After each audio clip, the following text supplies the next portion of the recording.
We're at the Yaruna House out in Johannesburg for episode 5, and now you've heard from a lot of the footballers who you've seen play across the years in South African football. We decided that we are going to take some time now and step out of the confines of the football field and maybe touch on some of the custodians who are in charge of narrating the game to us, whether it's from a fan's point of view, whether it's from a professional point of view, and indeed those who are in charge of making sure that when we are watching our football, we are also being educated, also being entertained. And those are the super voices and indeed some of the super scribes of South African football. So it's such a pleasure of mine to introduce the gentleman to my left. First, you can see it on his shirt, AmaFans Wethu. You've seen them on YouTube. You've seen what they do in terms of reacting to football games. They're going to be telling us exactly where all of that does come from. In the middle, Grant Bissett. For the better part of the last decade, he's been illuminating our watching experience with his distinctive voice and indeed his wonderful, wonderful knowledge of the football game. I don't know if there's anything else you'd like me to add to that, Grant? You could have just done this whole intro by saying, now we're speaking to the guys who can't play football. Okay, there it is. There it is. And next to him, his face is familiar to all of you. A scribe by profession, but he's starting to get into that presenter and indeed that reporter mold as well. I'm trying. A master, rather, a master of all. Yeah? Yeah, I suppose. You suppose? I suppose, Okay, yeah. all right. He's going to be telling us exactly why he's become such a familiar face to all of us in South African football. So let's start from AmaFans Wethu. First and foremost, Spijo, thank you very much for your time. Let's talk about it. Let's talk about the concept of reacting to football matches, where you think it comes from, and why do you think it's become so successful in the South African landscape? So in terms of how the concept started, so I'm a film graduate. I studied film and television. So one time we were at the stadium, I was trying to shoot a vlog because I also like vlogging. And then as I'm shooting a vlog after the game, it was Chiefs, I think they were playing Richards Bay at the time. Is this good Chiefs or? Yeah, Kaizer Chiefs. Yeah. Which Chiefs? The good Chiefs or the current Chiefs? Oh, okay. So Right. I was trying to vlog, and as I'm vlogging, one of the fans was very, very upset. You know, he wanted to come on the camera and speak. Yeah. And then after the game, me and my brother were like, no, let's start a fan channel. You know, we just go to games, we interview fans, and then also the equipment is there. Yeah. And that's how we started. You know, first game was Orlando Pirates at Orlando Stadium. Yeah, so it's been a year, you know, and yeah, it's really grown, you know. Yeah. Describe that year for us. You say it's really grown, but there must have been some challenges, whether seen or, unseen or unforeseen. But in terms of just getting into that space, there had been a couple of people who had tried it, a couple of people who were perhaps a bit more established than you were. So what have been some of those challenges in the last 12 months?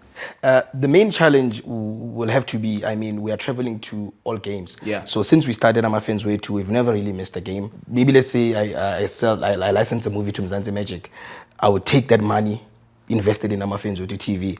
So that 50,000 or 100,000 would then go towards traveling costs, and the whole concept has been self-funded. So, but the nice thing is that having equipment really helped, and coming from a film background and knowing things like editing, knowing things like shooting, basically running a production house made things easier.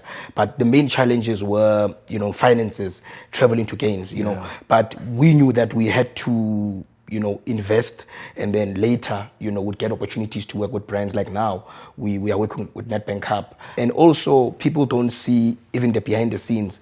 You get to, let's say, a Durban, you shoot.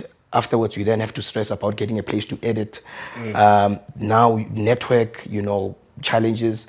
And usually, we are even the last people to leave the stadium because the platform has grown now. And all fans want to express and speak on the camera. So you'll find we are at Orlando Stadium. Now the lights are being switched off in the stadium. We are standing outside there. We are still shooting. We love soccer, so that's why we are fully invested in the platform. I love it. I love the fact that you say that. Yeah, it's for the love of the game, isn't it? Yeah. It is indeed for the love of the game. Now, closest to me is a man that they call Fabrizio Molefe, whether for better or worse. Look, again, that's because you've been so synonymous with factual, accurate reporting, whether fans like it or not, for a long time now. Yeah. So if you were to go back and have a look at your career just as a scribe before anything else, how would you describe it in terms of its contribution to where we are as South African football? Yeah, I mean, a roller coaster ride, I think, Lwazi. I started in 2008. I was meant to be a financial reporter. Oh, really? And then I transitioned into a football reporter just before the Confederation Cup in South Africa. I covered the World Cup, and so it's been crazy. And also transitioning to doing more, because I mean, as Piwa is saying now, people love reaction. The fans want to know who my club is signing next. Yeah. I mean, I think now going into silly season from July 1 until the end of August, that's probably where I get the most interaction. I got into that a lot later into my career as a football writer, and I think that's given me the most joy. I think my first big story was Jimmy Tau being stripped of the Chiefs captaincy, where I wrote that story. Yeah. Nobody knew who I was. They thought, this guy is lying. There's no way he gets a story like that. I think Bobby Motaung couldn't even pronounce my name properly, when I wrote that story. Yeah, he was talking about me on radio, but he didn't even know who I was because I was wet behind the ears. I think I'd been in it for a year when I broke that story. And I think with that comes credibility, facts, because they were later proven to be right. I mean, there were denials all around from the clubs, from whoever, came out when the story came out that wasn't factual. But indeed, as we now know, Jimmy was stripped of the captaincy. He became a bit-part player at Chiefs and eventually retired from football, even though he'd had a glittering career. And then I just kind of built from that, then covering tournaments I think that Fabrizio thing comes from transfer news, because I think by now a lot of people know if I write a transfer story, I say it with my chest. Mm-hmm. Okay, see, did you hear that? We didn't say it, he said it himself. I say it he with said my it chest. himself. Yeah. You bring up something that's really interesting, and I think it probably applies to all three of you, that issue of credibility. It comes, again, with the job, the good and the bad, and perhaps all three of you will be able to answer this, but let me start with you, Grant, because again, I guess, 9-10 years now? Yeah, 9 years, yeah. 9 years. And most of that was obviously through the system, as it were, in earning your stripes and your credibility. You are now, again, an established, top flight commentator in South African football. But getting there, describe that particular journey for us. Yeah, I mean, it comes with time, it comes with moments as well. Yeah. You can't gain that credibility without the moment to gain that credibility. Yeah, absolutely. Yeah. You've got to work yourself up to games of consequence. Yeah. And that's where you get that. It's been quite a journey. If not for an audition process, I don't think it ever would have happened for me, despite the fact that I've always wanted it to happen. Until I finally got that opportunity with SuperSport through the auditions, which again, I almost didn't go to. A colleague at the time, she went to the boss's office, said to the boss, Grant will not be coming to work tomorrow. So I had no excuse not to attend. As I say, I really believe in the power of giving people from outside of the established circle a chance. You never know who's out there. Yeah. And I've just had the privilege of working with so many unbelievable people who've helped me to grow and progress. From the very start, there's been Sizwe Mabena, who's just a generational talent. You can't learn from someone better than that. Even during those little 20 seconds that we got to show what we had in the audition, I knew that might not be enough. So we were coming through, and there would go 10 people at a time. Another 10 people, we were waiting and listening to other people go. And I was like, how are we distinguishing ourselves from one another? And a lot of people were getting cut for saying, as you can see, which Sizwe took umbrage with. I say that a lot, as you can see. He's going to have a problem with you next time.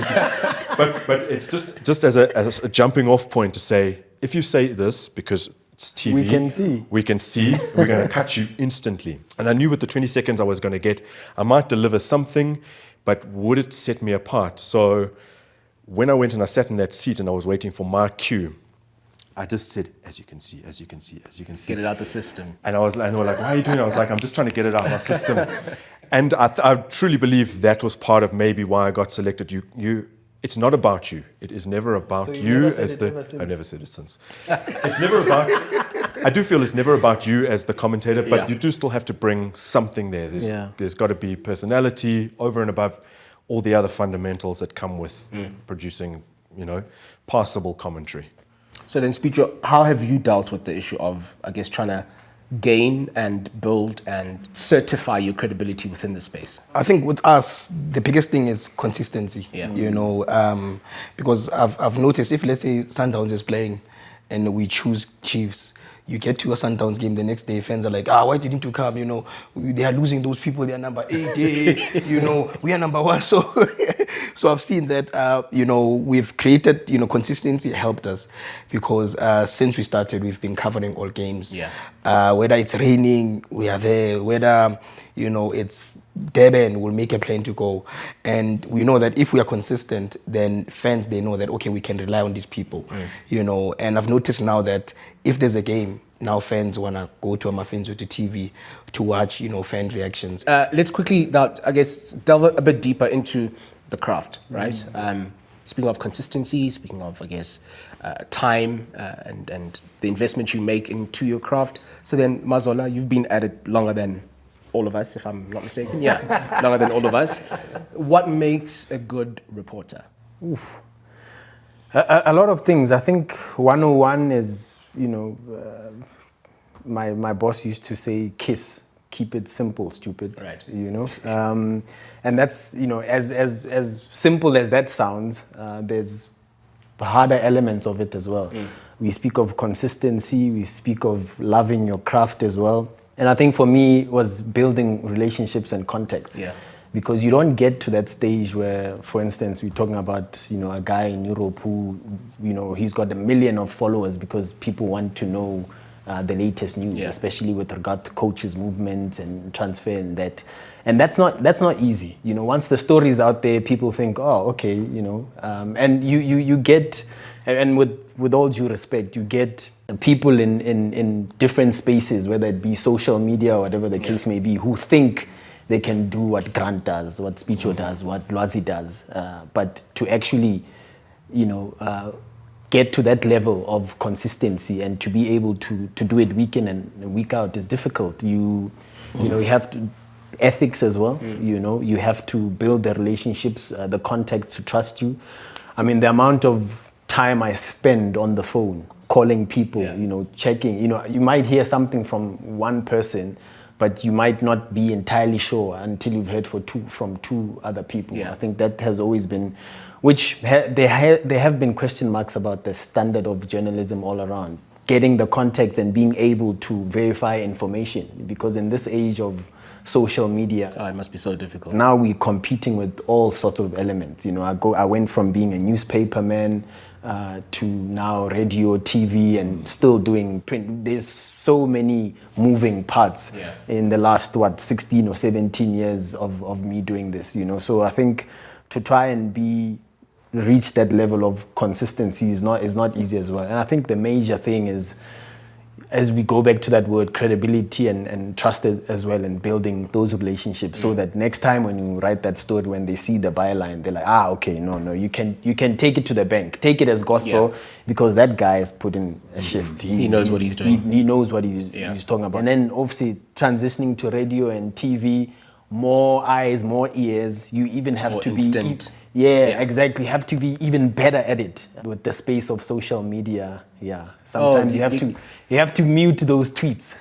I'm gonna get there. I'm gonna get there because the credibility, and then on the other side of the coin is the criticism. It comes hand in hand, doesn't it? It comes Absolutely. hand in hand. So coming back to you then, Grant, he's just mentioned it as well. You've got basically 90 minutes to make sure that the millions who are watching are not questioning your facts, are not questioning your knowledge of the game, are not questioning your basically what you're doing in my living room. Why am I listening to this man? So how do you try and navigate throughout all of that when you're preparing for a game? You tune into a game to watch the two teams. Yeah. You're not necessarily tuning in to listen to me specifically, in the same way that you might go on your you know, your music app, and you Yeah. choose what you want to listen to. You choose what movie you want to watch, and not, you know, you can't be everyone's cup of tea. Yeah. But I think the less that is said about you as a commentator, I think the better. Then you feel like you've done your job. You are there to augment the pictures. That we're lucky that, you know, we work in TV. Radio is a whole different animal. I tip my hat to those guys. So for me, it all comes down to preparation. Number one, it allows me to set the scene appropriately, understand the context of the game. I feel like there's a rule I live by in commentary. We always get 5, sometimes 15 minutes before the game even kicks off to set the scene. Yeah. And I need to tell you, within that first 30 seconds or a minute, what is at stake.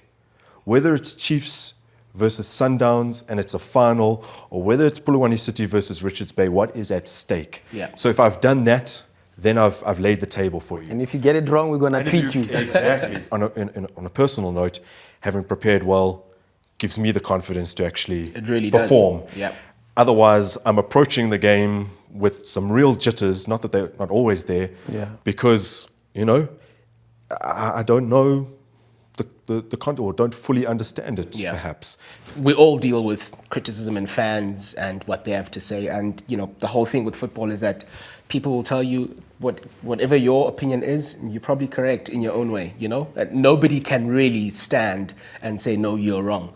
So based on that, Fan Central, it is driven by fans, their opinions. Is there a way? Have you found a way? Have you created a way to try and control that in terms of what they are allowed to say on that platform and what they're not allowed to say? Number one. Number two, what would you like to see from, because it's very clear that fans are very hungry to have an opinion. You know, we see that throughout the season. What would you like to see in terms of your platform, its growth, and I guess the platform given to fans to have a real credible say on, you know, what we watching weekend in, weekend out in South African football? In terms of what fans are allowed to say and what they are not allowed to say, obviously they can't swear. You know, the chairman. You can just. It must not be. Yes, you can voice your opinion, but it must not be like now you are attacking. Also, shooting at the stadium, it's difficult. It's not easy because number one, you are outside. You know, people are singing. Others are drunk, and then others will just want to come and scream in the mic. I'm constantly thinking about the quality and the audio, that it has to be audible. You know, I'm thinking about the fan that's going to watch this afterwards, that we have to, that atmosphere, we have to bring it to someone that's in Cape Town and is going to watch the video. You know, they have to feel like, oh, wow, like I wish I was there at the stadium. You know, so with the platform, that's what we are trying to accomplish. You know, we are trying to get people to go to more games. We are super excited about what's happening in our football sector. It's so amazing, man, being part of this industry. No, you guys are doing a wonderful job. And yes, the two gentlemen too, you're right, are also doing the best that they can. You know what? We are going to make sure that we get some word as well from the person that actually does the actual interviewing of the fans on AmaFans Wethu. There's a new face that has joined the magic couch. That is Tibos Mbata. Now, if Speecho is the brains, then Tibos is definitely the face. You've seen him many a time. He's a celebrity. He's a celebrity, this one, you know? You've seen him many a time on YouTube, speaking to the fans after football games. So such a pleasure to be with you. Tibos, tell us about your journey. Tell us about the journey that from episode 1 to the last episode you've just shot. Just describe that whole period to us. It's been a journey, but like I'm enjoying the journey. I'm enjoying the process. It's nice, really, to be at the stadium. So I don't consider like what I do like a job or anything along those lines. It's still like my hobby. It's my passion. I'm at the stadium, just talking to my cheetah.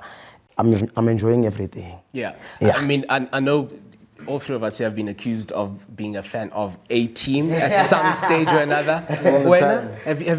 Have they said to you, no, we've always been I think everyone will get like accused like all the time. Because what happens is that at the stadium, maybe if we're doing the videos, and maybe let's say Pirates or Chiefs or the big teams have lost, maybe Kohai at a home game, you'll have like the traveling fans, which are like the minorities. And then it's hard to even get those interviews. And then I land that interview. And then the guy, he's celebrating. And I have to like celebrate Len. Yeah. Your questions have to Yes, and they have to like flow in that manner. I'm doing the interview and I'm going hard Len. Yeah. And then I'll have like majority of supporters there because it's like a home team. Yeah, we always knew we were the Downs. We always knew we were the Pirates.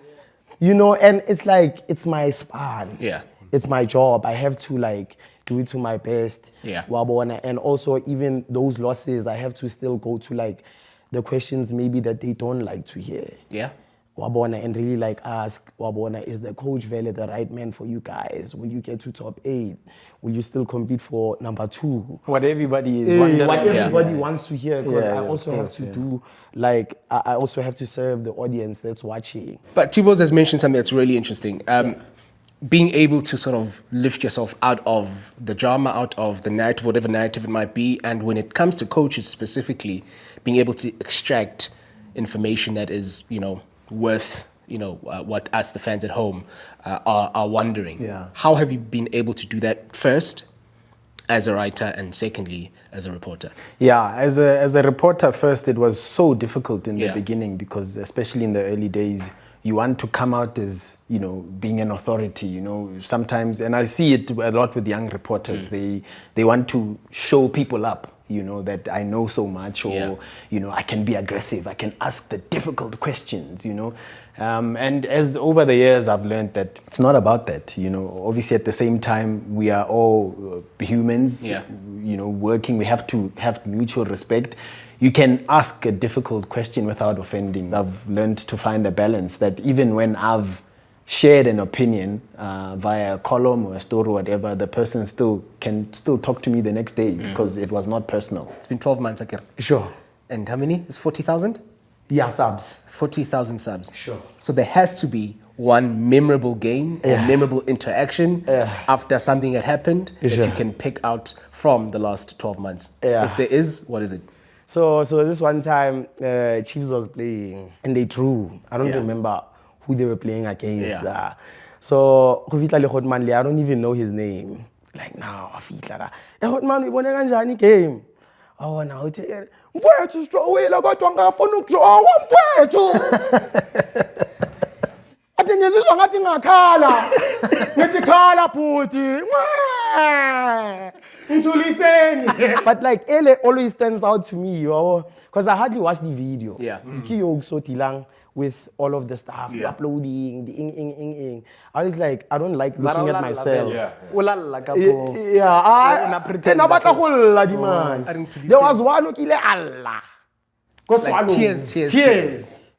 This old man are being admitted because of Morocco swallows. My high blood pressure is beyond normal. Because of...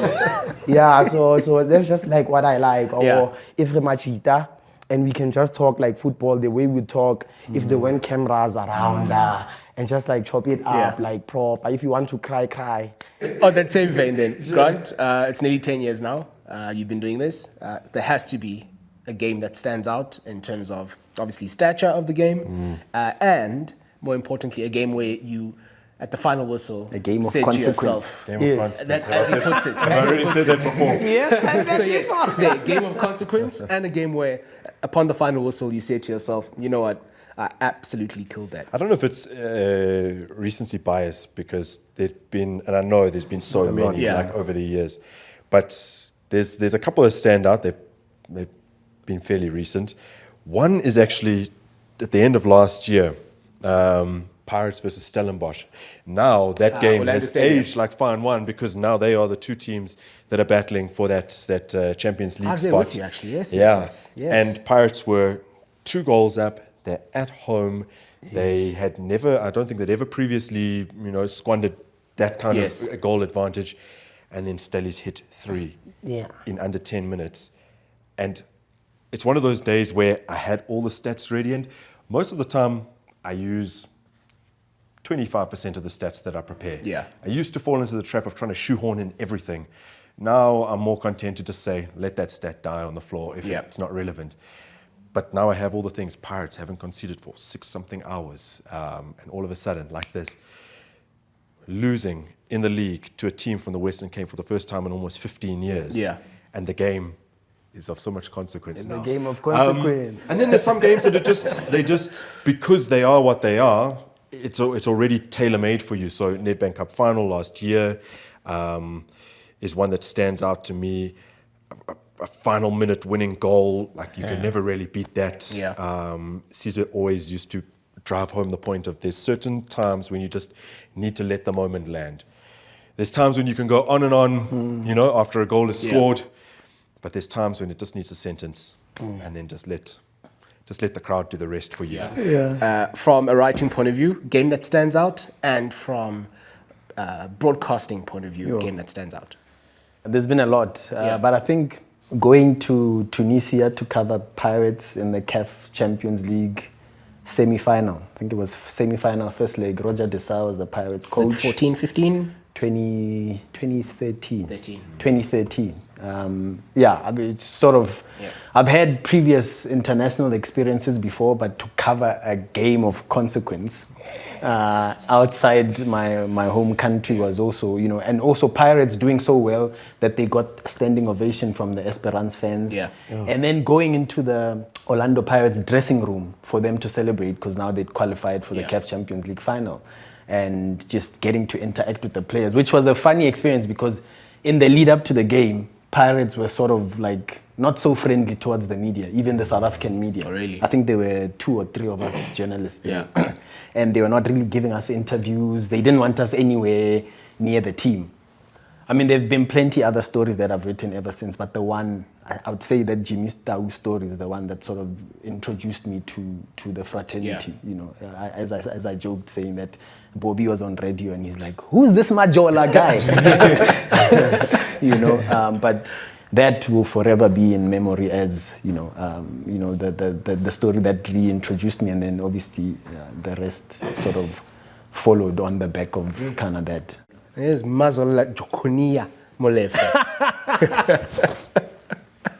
Jack of all trades, master of all. That is Mazola. Final words to you for the channel, where you'd like to see it after 12 months, what you'd like the next 12 months to look like. Sure, just more growth. Wabona going to the stadium, covering more games, covering more fans, pushing the channel more, growing our audience, having more moments, like you guys said, Wabona, finding like also more fans that know to analyze game, other fans that are great at banter.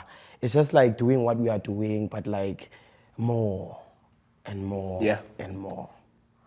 No, we feel you. And now hopefully, I just want to brush up on knowing more about the game, because I feel like I just don't know like a lot, and I should. So I just want to also clean up that aspect. And now, there's the one time Machita caught me on tape. So I'm playing along there. I'm interviewing Bobo. A player, such a player. Karen. Bless a player, our faith. Kim Kulisi. No, and you're thinking, who are they talking about? I'm like, who are they talking about? Machita, and I'm player. She's no, I'm a player ubani. Akusuthemba zwani bafethu. I'm trying to take each other. So I just want to brush up that, knowing Machita, their nicknames, because the other day, I hate to go kumlomo while they're speaking. I think the other guy will be like Abu Akapolela. In that moment, I wanted to ask, but like CBC. After wabo aqhubeka, so Podlela ke CBC. So wabona, now I know. So I just want to know everything there. Like that. So I want to take it sure. No, all the best with that. We'll definitely be watching. We'll definitely be watching. Love your work, sir. Love your work. Thank you. Tibo's Speecho, what you guys are doing is absolutely fantastic. Grant, Mazola, your time also much appreciated. Thank you, Lozi. That is episode number 5. And while you're watching all your favorite footballers do their thing on the pitch, think about those who are outside the pitch as well. Not only watching with you, but also in charge of telling the story. That is episode number 5. It's a wrap.